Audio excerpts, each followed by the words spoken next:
not all the countries in the MENA region have the infrastructure to build these plants, to reap the yields, and also the chains to export this type of energy. So it's really up to the European countries that have those type of interests and energy needs, but also that have identified the potential exporters to create the channels of supply, to bring the technology in the country, to bring the expertise, and to make the investment funds available. The arrival of COP27 and COP28 to the Middle East makes the MENA region the focus of international efforts to implement energy transition as part of the shift to a net zero carbon global economy. The example of the Middle East sets a guiding light for others, of course, because if the world's most important region for traditional energy production can get the transition right, it means everyone can. But what are the current developments in the field of renewable energies? What's the status quo when it comes to grid integration in the MENA region? And what role can energy partnerships play between Europe and the MENA region? We'll find out in this episode. Welcome to the Smartery podcast, a podcast for and with the creators of the new energy world. A world in which energy will be renewable, decentralized and digital, bringing together electricity, heat and mobility. Let us show you how we will get there and who will get us there. Denisa Fainis, my guest today, has been working in the Middle East for almost 15 years already. Currently, she's an associate at 386, a company that provides investment or develops and operates renewable energy assets in the MENA region. Apart from that, she's also the Secretary General at MESIA, the Middle East Solar Industry Association, a non-for-profit solar association bringing together the whole sector across the Middle East and North Africa with more than 80 local, regional and international members. Well, it's awesome to have you on the podcast. Welcome. Thank you. I appreciate it, Zach. I'm based out of Europe, Denisa, so obviously I'm more in touch with what's happening here. I think 2022 has been a record year with an addition of 41 gigawatts to the European PV market. Are you seeing a similar development in the MENA region? And if so, which countries and regions are particularly interesting? And how does it come together with, I assume, a generally soaring demand for energy as such? Thank you, Zach, for the question. Similarly to Europe using radiators to keep everyone warm, we have an opposite issue in the Middle East. We have a huge need for air conditioning, cold storage, and also water desalination plants, sewage treatments, and other industries that are less developed in Europe. So it's no secret that the temperatures have been rising everywhere. So you see electricity demands also peak. But you know what also peaked? The cost of fossil fuels. So it only makes sense to add solar power. It's cost competitive, it's quick to install, and it can also be deployed for large communities. So I really want to shed light on Saudi Arabia with the capacity to produce up to 90 gigawatts. And it could also become a powerful player in the Gulf region, but also to Iraq since it's right next to it. And I'm going to refer and put more emphasis on politically stable countries. This is where the implementation of solar power won't remain just a newsworthy mention or a goal you see in the newspapers. Also, Jordan has been a pioneer in solar energy. They're currently one of the leaders in Middle East and North Africa. I know 25% of their energy is sourced from solar and wind, and they also have an ambitious target of 31% renewables by 2030. During the MENA Power Projects Forum in September, it was also mentioned that the Arab world will witness US $700 billion investment in the renewable energy transition until 2050. And out of that, it's estimated that 70 gigawatts will be produced from renewable energy. And solar alone will constitute about 26 gigawatts of the utility scale and distributed solar PV. The Gulf in particular has recorded some of the lowest tariffs in the recent years. The prices have dropped close to $1 cent per kilowatt hour.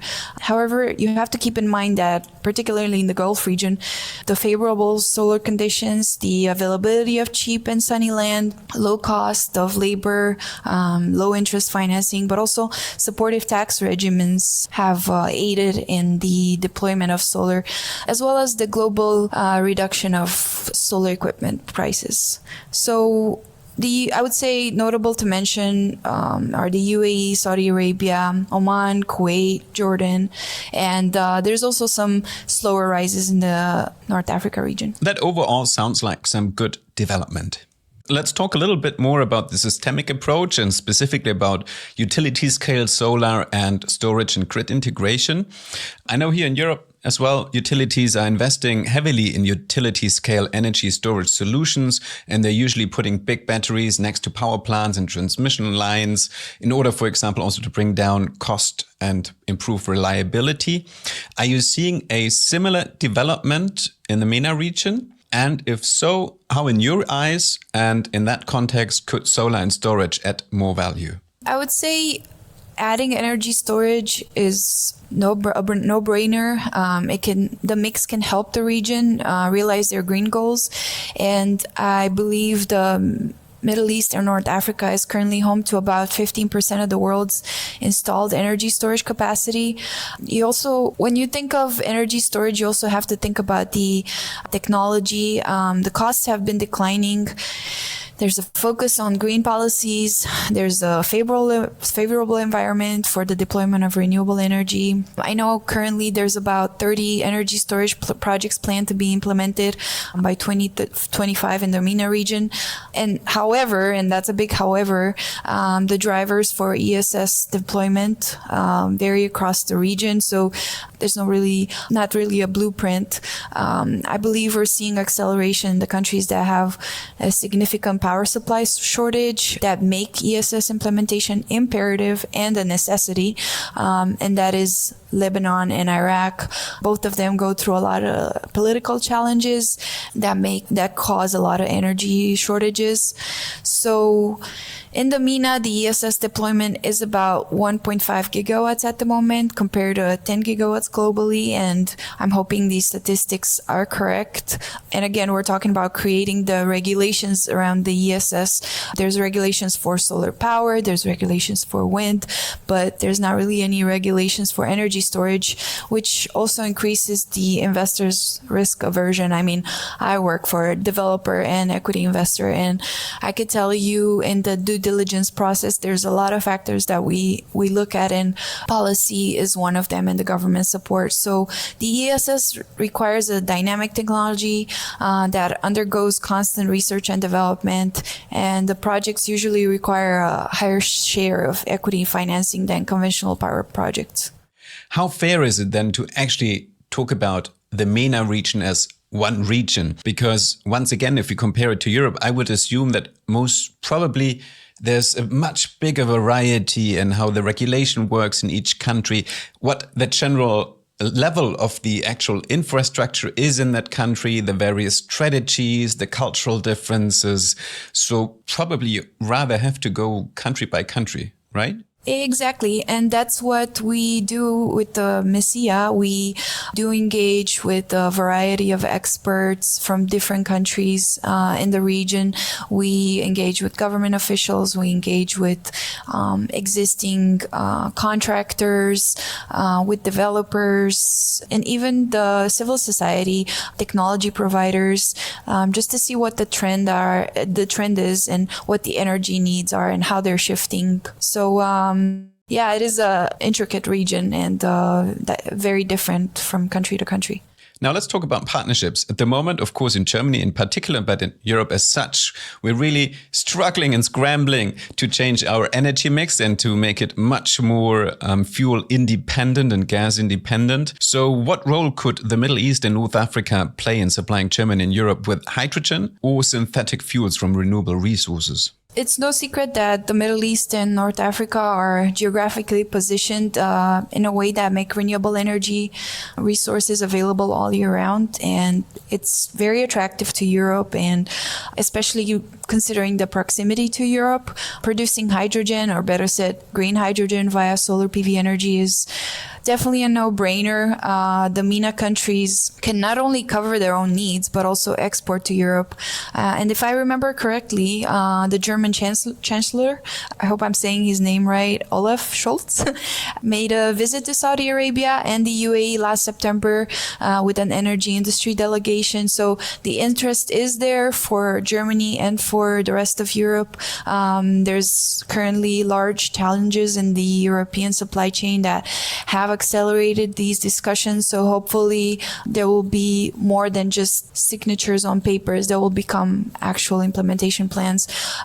However, it is important to identify that although these countries do have the climatic resources, not all the countries in the MENA region have the infrastructure to build these plants, to reap the yields, and also the chains to export this type of energy. So it's really up to the European countries that have those type of interests and energy needs, but also that have identified the potential exporters to create the channels of supply, to bring the technology in the country, to bring the expertise, and to make the investment funds available. We're talking about 16, 17 countries in the Middle East, 7 or 8, if I'm not mistaken, in North Africa. So there's a lot of governments to interact with. There's a scarcity in regulations, there's different cultures, and there's underlying challenges that go beyond the availability of resources itself. And this could only work as long as the purpose remains to aid the developing countries to make ethical use of their resources and set up an infrastructure that will benefit both the exporting countries and the importers. And also, let's not forget about keeping the purpose in mind, that is to reduce carbon emissions and achieve climate protection goals. You and I might not even be alive by the time some of these goals are implemented. So it's important to keep the conversation going. So once again, it's clear that this is a very diversified region and you simply cannot go in there with a one-size-fits-all approach. Also quite interesting to hear that it only makes sense to go in there with not only the European end of the deal in mind, but really with a development mindset, trying to help some countries in the region rise with their standard, and probably also keeping in mind that these countries themselves need to supply themselves with green power. Looking into that end of the deal, how could North African countries potentially gain from new energy partnerships with Europe? I would say they can only gain. They have a lot to gain. They can not only leverage on their strategic position right below the Mediterranean, but also through European countries, setting up the right channels that I was alluding to earlier in the renewable energy supply space, via political commitments, financial investments, and also passing down technological knowledge. I believe already Morocco and Tunisia are currently net importers of energy. So these two plus Algeria have the biggest potential to become clean energy exporters. And they're also closer to the Mediterranean. Europe has ambitious targets when it comes to its approach to climate crisis. And I know they have goals to become the world's first climate neutral economy, particularly in solar and wind, but also green hydrogen. So we have to keep in mind that North Africa has a young and well-educated workforce. A lot has changed in the last 2 decades. So Europe can consider North Africa as a partner for technology manufacturing, but also research and development. I read somewhere that Morocco has been negotiating with Europe for electric vehicle battery manufacturing to have plants set up in the country. Egypt can also become an attractive exporter. It's notable that these type of partnerships can create jobs, can increase the national standard of living, can increase the country's prosperity, but also strengthen the national government's budgets if they're used right. So again, good governance is needed to make all this possible and also create political and civilian stability to attract investment. But not all North African countries have the potential to become green leaders, and Europe can benefit by diversifying their supply chain and also decrease the risks of another energy crisis that we're currently going through right now. And I saw a report that out of the MENA region will host the biggest investment push in 2023. There was an FDI standard watch list for 2023, which is the foreign direct investments. And they ranked Morocco as the 3rd most attractive country for foreign direct investment. So, and I think that was only behind Qatar and India. So out of that report, 6 belong to the MENA region. That is Saudi Arabia, Egypt, UAE, Morocco, Oman, and Qatar.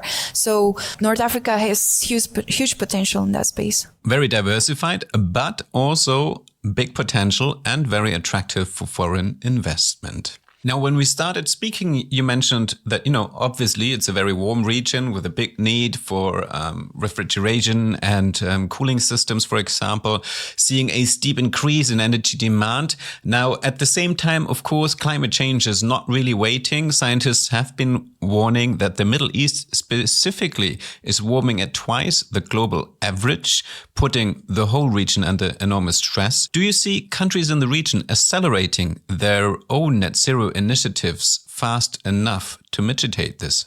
How well are they faring on their climate goals?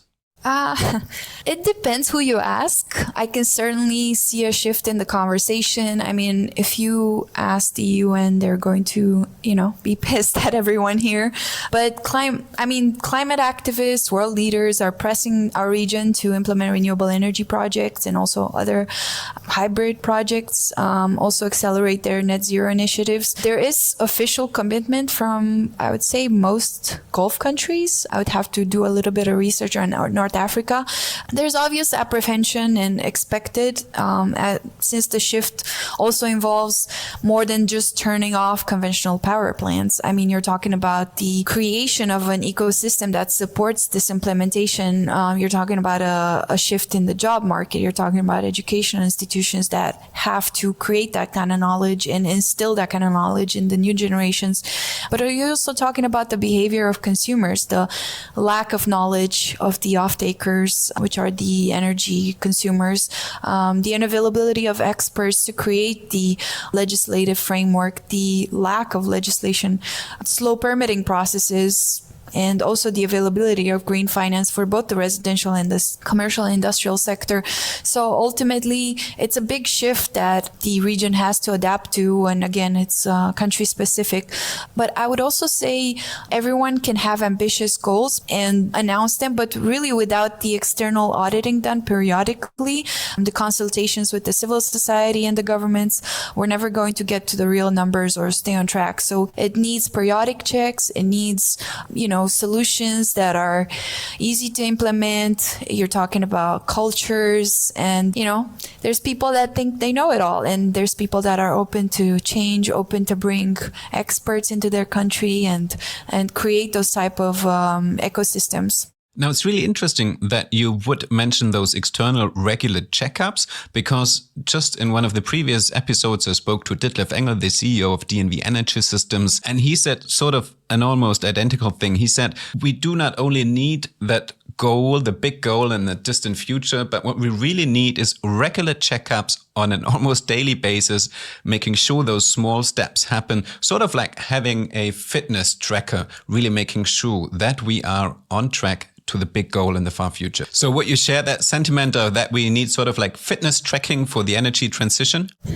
Yeah, I'm doing a master's in global governance and sustainable development. And they do talk a lot about policy making. They talk a lot about consultations and how these policies, what's the criteria of creating a policy and what's the criteria of applying a policy. So it's actually coincidental that I am talking about this today. But you do need those Fitbits for every country. And just to bring in something else that we discussed in the other episode, and that is that Ditlev said, technology is already there. The big problem is mindset and culture.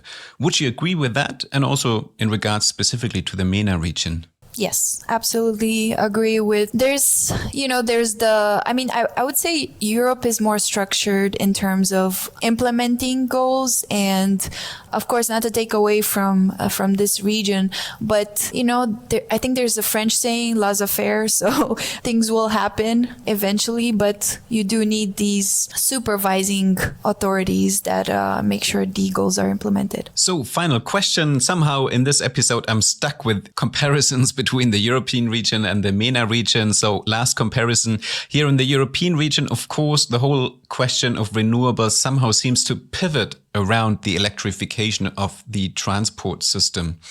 Is that similar to the MENA region? What role does the mobility transition play here in the context also of the energy transition?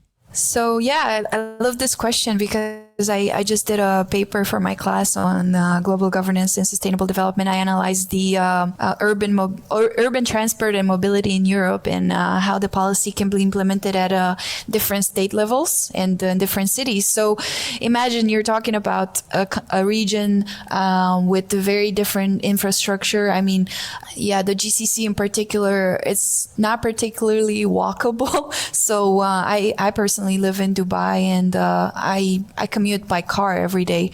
It takes me so much longer to use public transportation, and it's not available in all places. So back to your question, I know Saudi Arabia has just launched their first electric vehicle brand. I think it's called Seer. This was done a couple of months ago. And there's also availability of EV charger manufacturers locally in Saudi Arabia. I also know Morocco announced that their country's electric car production capacity will reach about 100,000 vehicles per year. And they're also set to become the MENA's regional hub for EV manufacturing. So, and that is also due to the availability of cobalt, which is one of the main components in the lithium ion batteries. They have the workforce for the mining sector and also the available factories, the skilled workforce, and the R&D centers. So Morocco has huge potential to manufacture EVs. There's also a huge desire from everyone in the region to switch to EVs and to adopt the concept. Unfortunately, the infrastructure is not really there to allow for, carefree charging. The UAE, I would say, is probably the most developed in the region. They have about 700 charging stations in Dubai alone, 150, close to that number in the other Emirates. And the target is to have about 42,000 electric cars on the roads in a few years. So the government policies and incentives are favorable to users. There's free registration in the UAE. There's lower insurance rates. I know Jordan also has a huge shift in electrification of their transport system with the investments done by the government in installing, I think, close to 3,000 charging stations and also providing lower taxes for hybrid vehicles. So the challenge does remain in the charging time as well as the infrastructure for charging. Egypt has also started operating electric vehicles in Cairo and Alexandria, I think, in the recent years. So the implementation of green transport is slowly coming together, but there has to be a lot of R&D done at country level on how the EVs will perform in this climate, how to better set up the infrastructure, how to incentivize users. I know in Saudi Arabia with the installation of solar car parks, there's also electric vehicle charging stations added. So, but again, the conversation has to be carried between governments, between developers, between the infrastructure industry. So there's a lot of actors that have to come together and brainstorm. By the way, that also was a very interesting point you mentioned earlier with Saudi Arabia launching their first EV brand, because that's something that probably would have been unlikely if it wasn't for the mobility transition. For a country to enter the market of combustion engines probably would have been near impossible. But now with the cards being completely reshuffled, that probably offers a big opportunity for countries to step into the mobility market. But as you mentioned, of course, the transition within the countries themselves only is possible if the charging infrastructure sees a similar development. So thanks a lot for shedding some light on recent developments in the MENA region. Denisa, what are some of my takeaways?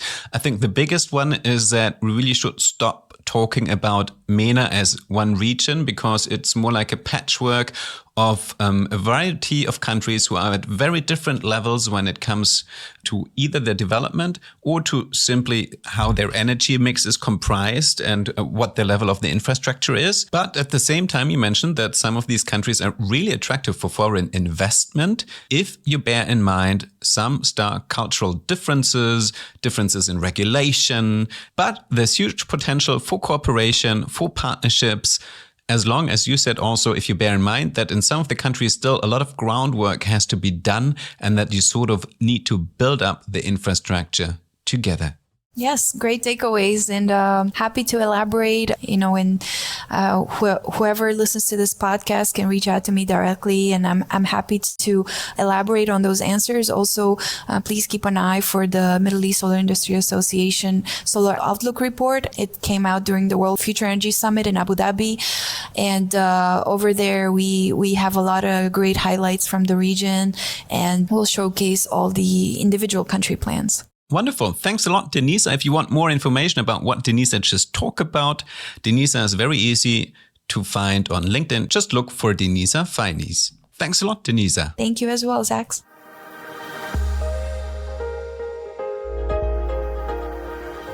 Everything about the latest developments in renewable energy, from solar to hydrogen to storage, can be found at the Intersolar and EES Middle East Conference, March 7 to 9th, 2023 in Dubai. All information about the conference can be found online at intersolar.ae.